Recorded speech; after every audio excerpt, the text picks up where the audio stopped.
Pag ang lalaki, pinaira lang emotions, pare-parehas lang ng galawan yan. What's up mga ropa? Ito po ang yung lingkod, Suplado Moto. Magandang umaga sa inyong lahat. Okay, hindi na dapat patagalin to. May nag-mention sa atin ulit sa TikTok. Pakinggan nyo muna. Ikaw ba, naaamoy ba ng babae pag nagpe-pretend? Oo naman. Oo naman. Alam mo ba? Siyempre, kami mga friends ko, mga girls. No. So, for example, may kausap siya, may ka-talking stage siya. Sabi niya sa amin na, ano ba to? Hindi nagre-reply. Di ba, usually sabihin na iba, hindi busy lang yan, gano'n. Kami, naaamoy namin, pati nga ng chat, hindi nagpapahabol yan. Naaamoy namin, alam namin. Paano?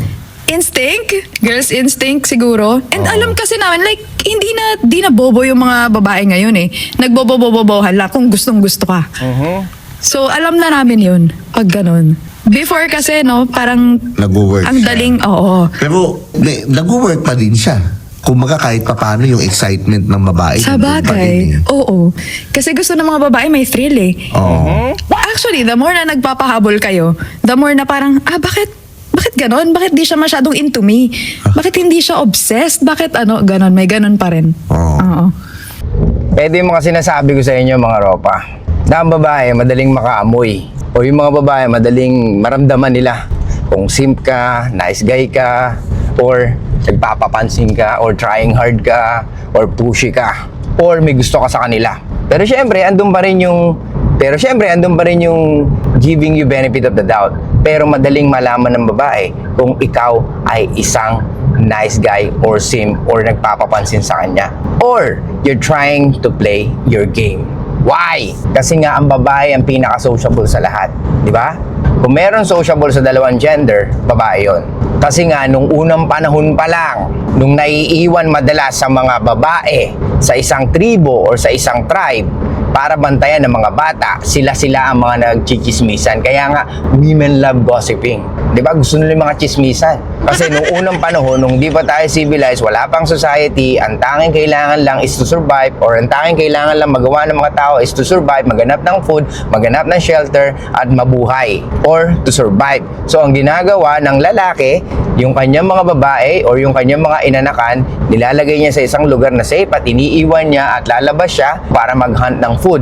Tapos babalik siya na may dala siyang food.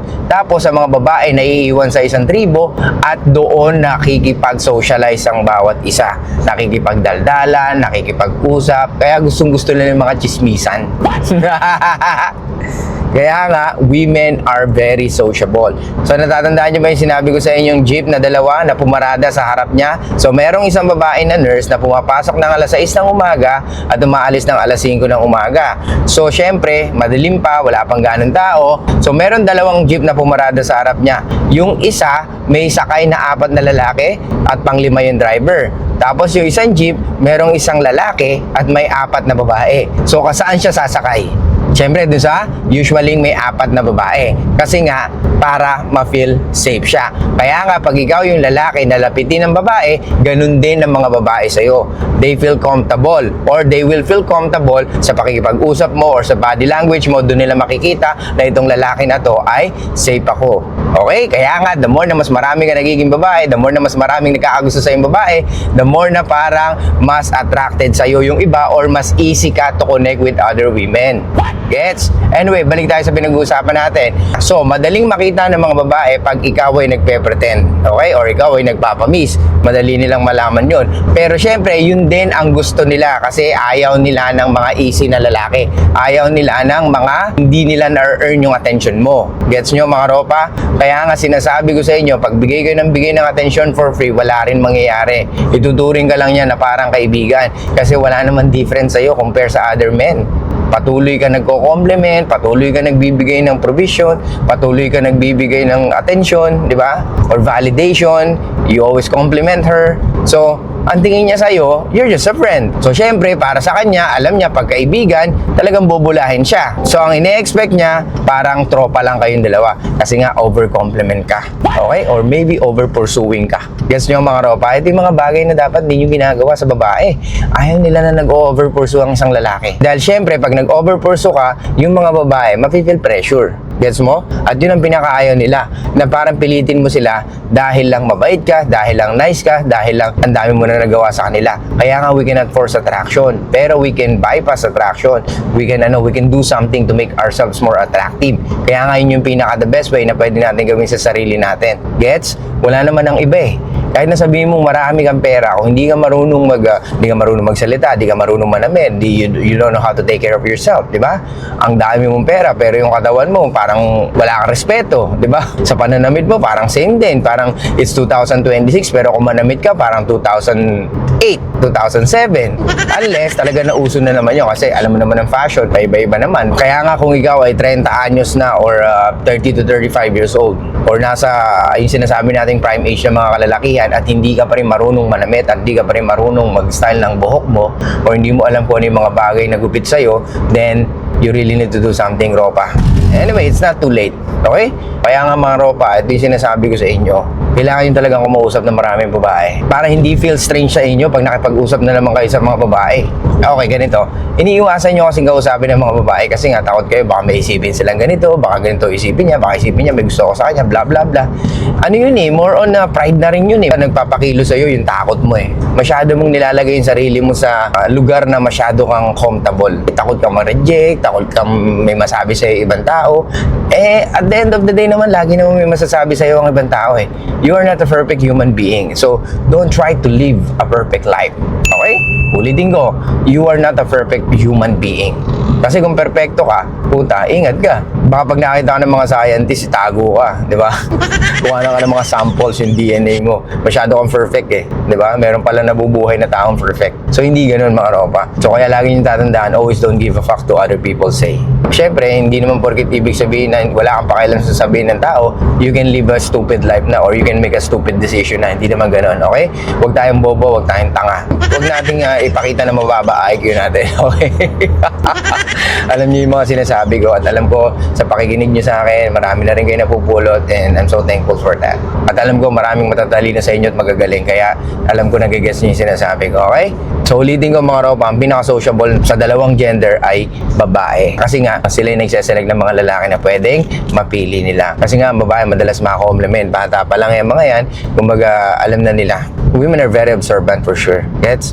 Kaya nga mga Ropa, wag niyong dayain yung yung ginagawa niyo, yung sinasabi yung fake it till you make it. Actually, you're not faking it. You're already doing it. Pero nga lang, syempre, wala pa sa sistema mo. Kailangan lang muna ipapasok muna sa sistema mo yung ganong kilos, ganong pananalita, at ganong mindset. Pero inuumpisahan mo na or ginagawa mo na. So, hindi mo pinifake. You're already doing it. Okay? Okay, balik tayo. Yung sinasabi naman ng babae na gustong-gusto nila yung parang hindi ka into them, gustong-gusto nila yung parang nagpapahabol ka or yung hard to get ka. At ano pa yung sinabi ng babae? Gusto nila kasi you may thrilled. Di ba? So, yung natitrill sila. So, kaya nga wag kayong basta-basta magbibigay ng atensyon. Ilang beses ko na to sinasabi. Ang gusto ng mga babae, magbigay ka ng atensyon, validation, compliment mo sila, puriin mo yung ganda nila, pero hindi ibig sabihin noon, gawin mo yun para ma-attract sila sa'yo. Ulitin ko mga Ropa, yes, gusto ng mga babae na kino-compliment sila, gusto ng babae ng atensyon, gusto ng babae ng validation, pero hindi ibig sabihin noon, gagawin mo yun para magustuhan kanila. Gets? So, pag ginawa mo yun, it's totally fine with them. Gusto nila yun eh. Pero kung gusto mo magustuhan kanila, hindi mo kailangan gawin yun most of the time. Na kailangan ibigay mo yung validation, bigay mo yung attention, lagi mo silang kino-compliment, hindi ganun. Okay? Hindi ka nila magugustuhan dahil doon. Okay? Magugustuhan nila yung mga sinasabi mo, pero ikaw pwedeng hindi ka nila magustuhan.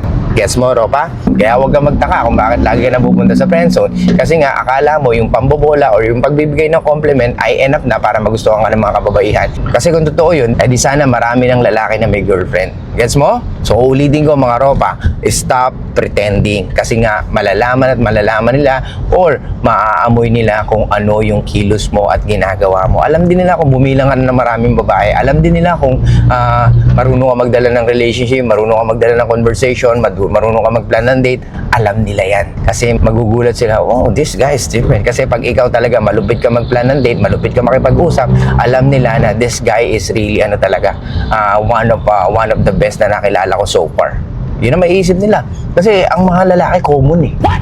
Common din yung mga yan. Pagdating sa pagdiskarte, pagdating sa pagpupursue, pagdating sa alam mo yun, sa pag-chase ng babae, pare-parehas yan. Kasi nga, pag ang lalaki, pinaira lang emotions, pare-parehas lang ng galawan yan. Pero pag ikaw, iniba mo ang game mo, pinairal mo yung logical mo at rational mo, at hindi mo sila nilagay sa pedestal, of course, mag-iiba ang kilos mo. Okay? So, ano takeaway natin dito? Make yourself attractive para dun pa lang sa pagiging attractive mo. It's a total package, ha. Magaling kang magplano ng date, magaling kang pumorma, magaling kang manalita, maganda kang maglakad, yung form mo maayos, di ba? Pisik mo maayos. Hindi ko naman sinasabi na kailangan six packs ka. Okay? Hindi naman kailangan yun kasi hindi naman madalas makita yun. Hindi ka naman si Carlos Agassi pag nababangga, tinataas. Oh, sakit, di ba? Hindi ka naman Okay? So, yun laging tatandaan, always make yourself attractive para at least kahit pa paano lamang ka sa karamihan kasi hindi lahat ng lalaki gumagawa talaga ng way para to make themselves attractive, okay? Kasi karamihan din ng lalaki just go with the flow lang. Kung ano lang yung trending, kung ano yung uso, or kung ano yung nafe-feel nila kasi mga lalaki gumagamit din ng nararamdaman niya most of the time, okay? We are still human being pero syempre hindi tayo dapat talaga patalo sa emotions natin or hindi dapat mag-rule ang emotions natin para i-rule ang buhay natin or decisions natin, okay? So yun lang guys, thank you so much. I'll see you guys next time. Show love, peace out, and be back in mysterious mga ropa.